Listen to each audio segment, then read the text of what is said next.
Čauko, tu je Let's Playerko. Takže dneska som si pre vás pripravil video, ktoré pôvodne ani nemalo byť.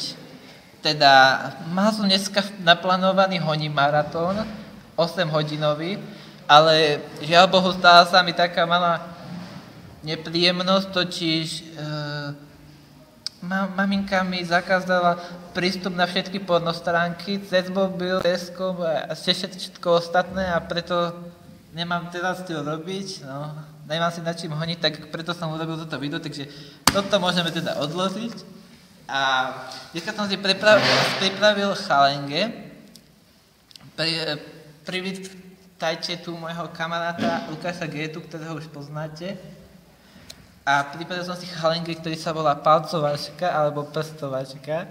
A takže potrebujete dvoch ľudí, tu som ako ja a tu je môj kamo. Takže chytíte sa za prsty a musíte bojovať takto. Palcuj, vykrúcaj, len mi kokot neskrúcaj. To tiež nejak nejde. Piče. Lukáš Géta, snaž sa. Ja sa snažím, ale nejde to. A kurva, no takže chalenge teda zmeníme na niečo iné. Bude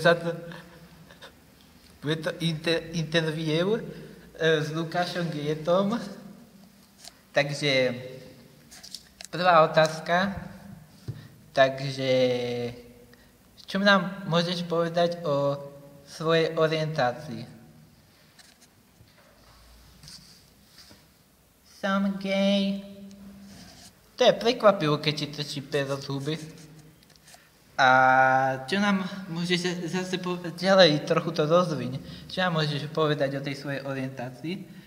No takže ja som homosexuál a ja som sa tak narodil, neexistuje na to žiaden liek, takže sa vlastne z toho nemôžem vyliečiť, ale aj tak som náhodou dobrý, som kamarát úžasného Let's Playera a to je proste king a tak ďalej, no. Dobre. A čo nám môže povedať o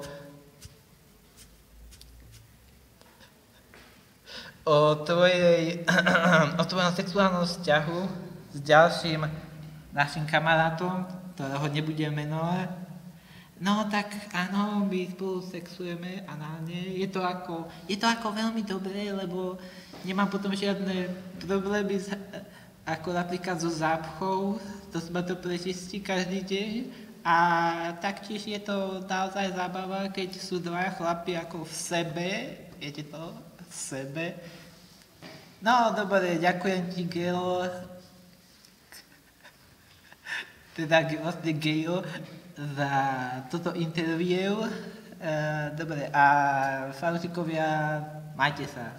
Čauko.